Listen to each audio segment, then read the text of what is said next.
তোমার চাঁদের চুল্লি পরে আইতেছে পরে না, আমার চুল আমি ছোট করেছি।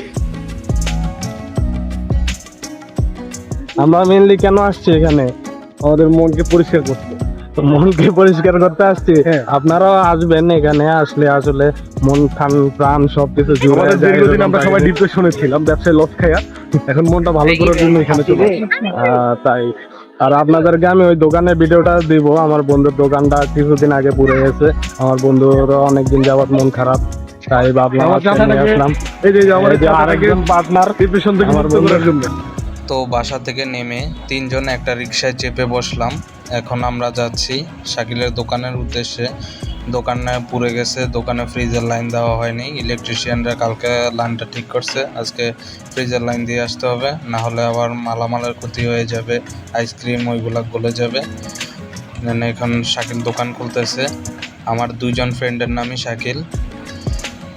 এই যে এখানে বোর্ডটা দেখতে পাচ্ছেন, এই যে এখানে আগুনের পুরো দাগটা, এই সাইড থেকে বিস্ফোরিত হয়েছিল আগুনটা এই বোর্ড থেকে এখানে।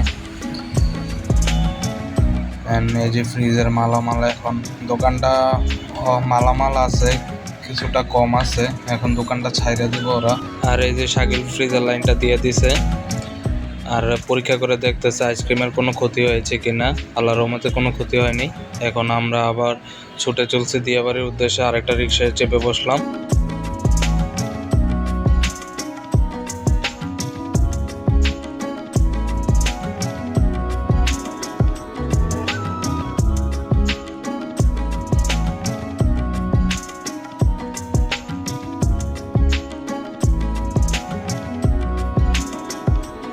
মাত্র 12 মিনিটের মাথায় আমরা চলে আসি মিরপুর 11 মেট্রো স্টেশনে। এখান থেকে আমরা সিঁড়ি দিয়ে ধীরে ধীরে উপরে উঠছি। এখানে অ্যাক্সেলেটারের ব্যবস্থা নেই। আর ভিতরে প্রবেশ করে শাকিলকে পাঠালাম টিকিট কাটার জন্য। আর আজকে মোটামুটি মেট্রো স্টেশন পুরোপুরি ফাঁকা ছিল।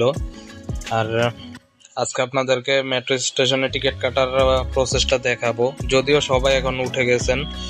এখানে একক যাত্রাটি প্রেস করে এখানে আপনি কোন জায়গাটা যাবেন ওটা সিলেক্ট করে দিলেই হবে, দেন পেমেন্ট করবেন। ডানে এই যে নোট প্রবেশ করানো একটা বক্স আছে, এটার মধ্যে আপনারা টাকাটা দিয়ে দিবেন। সমস্যা নেই, বড় নোট হলেও সমস্যা নেই, বাড়তি টাকাটা বেরিয়ে আসবে। আর এই পাশে আমাদের টিকিটটা বেরিয়ে আসলো।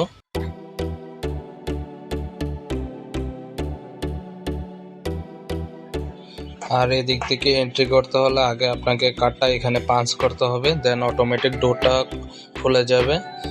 দেন আমিও পাঞ্চ করে ভিতরে প্রবেশ করলাম। ভিতরে প্রবেশ করার পর কিছু দূর সামনে যেতেই দেখা মিলবে আপনাদের অ্যাক্সেলেটরের। দেন এটাতে উঠে আপনারা চলে যাবেন মেট্রোর কাছে। প্ল্যাটফর্মে প্রবেশ করেই দেখি দুটো রেল দাঁড়িয়ে আছে, একটা উত্তরামুখী আর একটা কমলাপুরমুখী। এখন এই যে উত্তরামুখীটা আগে ছুটে চললো, আমরা এটাতে উঠবো না, যেহেতু শাকিল ফার্স্ট টাইম আসছে। বন্ধু রিকোয়েস্ট করলো যে আমাকে এখানে কয়েকটা ফটোশ্যুট করে দে। দেন এই যে কমলাপুরের অভিমুখীটা ছুটে চলবে। এখন রেল চলে যাওয়ায় টেনশনের কোনো কারণ নেই, কারণ প্রতি 8 মিনিট কিংবা 10 মিনিট পর পর একটা মেট্রো চলে আসে। ফটোশ্যুট শেষ করে আমরা পরের রেলে উঠে পড়ি। আর রেলের যাত্রী দেখে বুঝতে পারছেন যে এই মেট্রো রেল আমাদের নগরবাসীর কতটা প্রয়োজন মেটাচ্ছে। মেট্রোতে উঠেই যদিও একটা সিট ফাঁকা পাই, তবুও আমার দাঁড়িয়ে যেতে হচ্ছে এক অসুস্থ লোককে। এই যে অসুস্থ লোকটাকে আমার সিটটা ছেড়ে দিতে হয়। আসলে মেট্রো রেলে আপনি ভ্রমণ করলে প্রাকৃতিক দৃশ্যটাকে খুব সুন্দরভাবে উপভোগ করতে পারবেন। এখানে থেকে গাছপালাগুলোকে খুব সুন্দরভাবে উপভোগ করতে পারবেন। আমরা ড্রোনের মাধ্যমে যে ভিডিওগুলো দেখি, আসলে প্রাকৃতিক দৃশ্য দেখলেই মন জড়িয়ে যায়। তাই আপনারা আপনাদের স্ত্রী সন্তানকে নিয়ে দরকার হলে ব্যাংকের লকার কিংবা স্বর্ণগহনা বন্ধক দিয়ে হলেও এই মেট্রো রেলে ভ্রমণ করেন। যদিও মেট্রো রেলে ভ্রমণ করা তেমন ব্যয়বহুল না, আপনারা চাইলে 20-30 টাকার মধ্যেও ঘুরতে পারবেন। আর কথাগুলো সিরিয়াসলি নেওয়ার দরকার নেই, জাস্ট একটু মজা করলাম। আমার প্রত্যেকটা ভিডিওতে ছোটোখাটো একটু মজা করে থাকি। আর মেট্রো রেল থেকে বৃন্দাবনের দৃশ্যটা, উত্তরা বৃন্দাবনের দৃশ্যটা জাস্ট অসাধারণ লাগতেছিল। আর এরকম মন জোড়ানো প্রাকৃতিক দৃশ্য দেখতে দেখতে আমরা আমাদের কাঙ্ক্ষিত গন্তব্যে পৌঁছে যাই। এখন আমরা মেট্রো রেল থেকে নেমে যাব। আর মেট্রোর এই দরজাগুলো ম্যানুয়ালি খোলা লাগে না, অটোমেটিকলি ওপেন হয়ে যায়। অ্যাক্সেলেটর থেকে নেমে আমরা যে কার্ডটি টিকিট ক্রয়ের সময় নিয়েছিলাম ওই কার্ডটা আবার এখানে দিয়ে দিতে হবে ভিতরে। আর যাদের এমআরটি পাস আছে তারা পাঞ্চ করলেই হবে। প্রাকৃতিক সৌন্দর্য হলো বিধাতার এক অনন্য সৃষ্টি। আমাদের দেশ সুজলা সুফলা সবুজে ঘেরা, তা এখানে আসলেই বুঝতে পারবেন প্রকৃতি প্রেমীরা। প্রকৃতি নিজেকে রানীর মতো সাজিয়ে তোলে তার সবুজ সমারোহ দিয়ে। আর এই সৌন্দর্য আমরা এই মেট্রো স্টেশনেই পেয়েছি, যা অন্যান্য স্টেশনের থেকে আলাদা।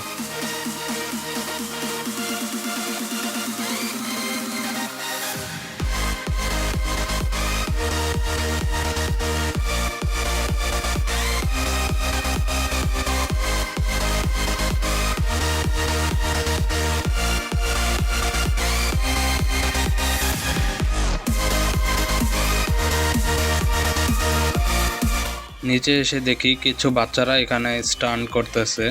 আর মেট্রো স্টেশনের এই পাশগুলো বেশ ফাঁকা থাকার কারণে খুব অনায়াসে বাচ্চারা সুন্দরভাবে স্টান্ট করতে পারতেছে।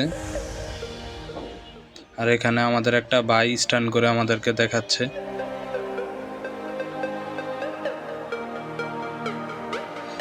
আমাদের পকেটে টাকা না থাকার কারণে একজন আরেকজনকে বললাম যে টাকা বার কর, একটা রিক্সা নিব। সবাই উপদেশ দিল আমাকে যে হাঁটা স্বাস্থ্যের পক্ষে ভালো, তাই আমরা হেঁটে হেঁটেই যাচ্ছি। কিছু দূর হাঁটার পর দুইজনেই ক্লান্ত হয়ে আমাকে একটা এক্সকিউজ দিল যে এখানের দৃশ্যটা খুব সুন্দর, আমরা এখানে ছবি টবি তুলি।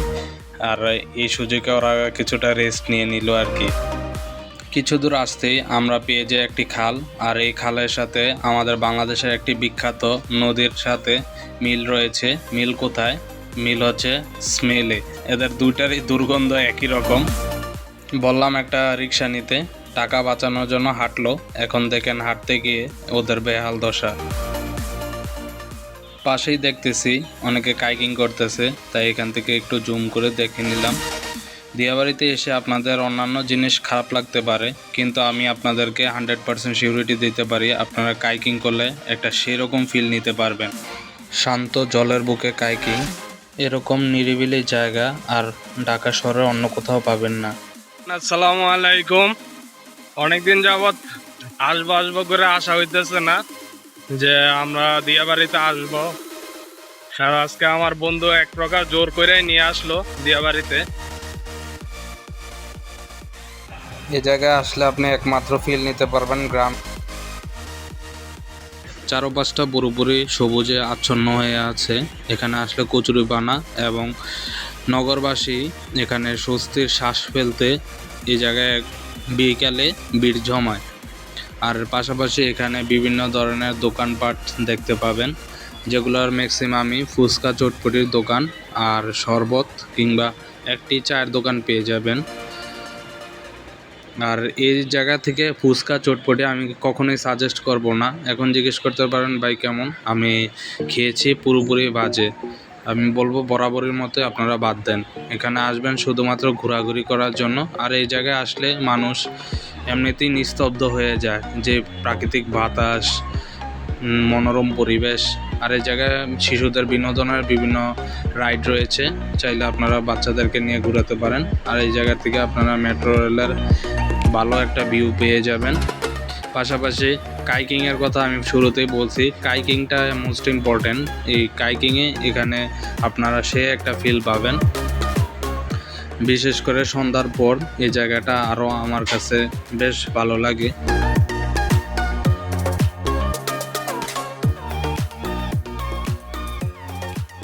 সূর্যাস্তের সময় জলের উপর একটা লাল আভা পড়ে, যা আমার কাছে বেশ ভালো লাগে। আর এখানে বসলে আপনারা কিছুক্ষণ পর পর মেট্রোর একটা ফিল নিতে পারবেন।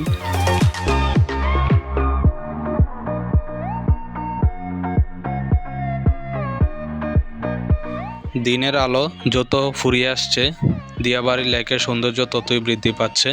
তারই বাস্তব উদাহরণ এটা। তো আজকের ভিডিওটা এই পর্যন্তই ছিল। দেখা হচ্ছে পরবর্তী কোনো ভিডিওতে। ততক্ষণ পর্যন্ত সুস্থ থাকবেন, ভালো থাকবেন। আসসালামু আলাইকুম।